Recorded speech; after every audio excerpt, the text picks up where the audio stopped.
පසුගිය 13 වන සෙනසුරාදා චුකුණාමල දිස්ත්‍රික්කයේ වෙරුගල් ප්‍රාදේශීය ලේකම් කොට්ටාශයේ ප්‍රාදේශීය ලේකම් කාර්යාලය තුළට විශාල ජන පිරිසක් කඩා වැදී ප්‍රාදේශීය ලේකම්වරයා එම ස්ථානයේ සිර කර තබා ගැනීමේ සිද්ධියක් සිදු වුණා.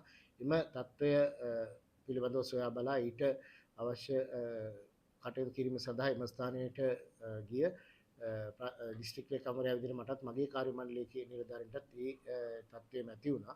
ඉතින් මෙහිදී ඒ නිලධාරීන්ගේ සහ ඒ සියලු දෙනා ඊටම දැඩි අසීරුතාවයකට පත්ව අවස්ථාවේදී ඒ විරෝධතාවය පැවැත්වූ පිරිසගේ ප්‍රධානතම ඉල්ලීම වුණේ මේ ප්‍රාදේශීය ලේකම්වරයා එම කාර්යාලයෙන් ස්ථානමාරු කරන ලෙස.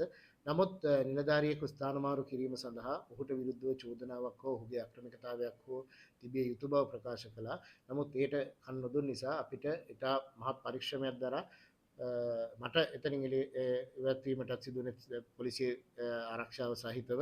ඒ වගේම ප්‍රාදේශීය ලේකම්වරයාත් ඊට වෙනකට පස්සේ තමයි මේ ස්ථානයෙන් එළියට ගන්නට සිදු වුණේ. කොහොම වුණත් මේ ඇති වුණ තත්ත්වය තුළ ප්‍රාදේශීය ලේකම් කාර්යාලයේ කාර්ය මණ්ඩලය සහ ප්‍රාදේශීය ලේකම්වරයාට ඔවුන්ට ඉතාම දැඩි මානසික පීඩනයක් ඇතිවීම මත ඔවුන්ගේ රාජකාරී නිසි පරිදි ඉටු කිරීමට නොහැකි බව මා වෙත දැනුම් දුන්නා. ඒ නිසා ඊයේ දිනේත් අද දිනේත් ඔවුන්ට රාජකාරී සඳහා ඔවුන්ට කාර්යාලයට වාර්තා කිරීමට නොහැකි තත්ත්වයක් උදා වුණා.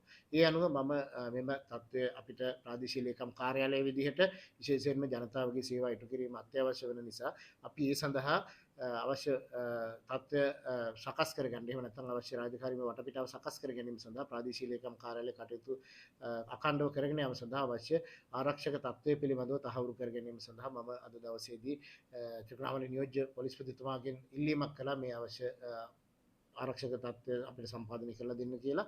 ඒ අනුව ඊට ප්‍රතිචාර දක්වමින් නියෝජ්‍ය පොලිස් ප්‍රතිතුමා මා වෙත ලිපියක් යොමු කර තිබෙනවා. ඒ නිසි ආරක්ෂාව මේ වන විට ප්‍රාදේශීය ලේකම් කාර්යාලයට ලබා දී තිබෙන බවට. ඒ අනුව අපි මේ මහජන සේවය වෙනුවෙන් ප්‍රාදේශීය ලේකම්වරයා සහ කාර්ය මණ්ඩලය හෙට දිනේදී 17 වෙනි දින උදෑසන සිට සුපුරුදු පරිදි මේ රාජකාරී කටයුතු ආරම්භ කිරීමට අවශ්‍ය කටයුතු සලස්වා තිබෙනවා. එහිදී විශේෂයෙන්ම මේ අර්බුදකාරී තත්ත්වය ඇති වුණු අවස්ථාවේ සිට මේ සඳහා මැදිහත් වී කටයුතු කළ විශේෂයෙන්ම නියෝජ්‍ය පොලිස් ප්‍රතිතුමා, ඒ වගේම අපේ සහකාර පොලිස් අධිකාරීතුමා ඇතුළු පොලිස් නිලධාරීන්ටත් මේ අවස්ථාවේදී අනිකුත් ආරක්ෂා කටයුතු සපයා දුන් යුද හමුදාවට සහ විශේෂ කාර්ය බලකායටත් අපි විශේෂයෙන්ම ස්තුතිවන්ත වෙනවා. ඒ වගේම මෙම අවස්ථාවේදී මෙම කාර්යය වඩාත් කිසිදු ගැටලුවකින් තොරව විශේෂයෙන්ම කිසිවෙකුටත් ආපදාවක් නොවන පරිදි මේ කටයුතු සිදු කර ගැනීමට සහයෝගය ලබා දුන්නු සියලු දෙනාටම ස්තුති පළ කිරීමටත් මේ අවස්ථාවක් කරගන්නවා. ඒ වගේම රජයක් විදියට නීත්‍යානුකූලව කටයුතු කරන කාර්යයන්හිදී මෙවැනි තත්ත්වයන් නැති වෙලා මේවට බාධා ඇති කරන යම් පාර්ශවයක් වෙනවා නම් ඒ සියල්ල සම්බන්ධයෙන් ඉතාම දැඩි ලෙස නීතිය ක්‍රියාත්මක කරන ලෙසත් අපි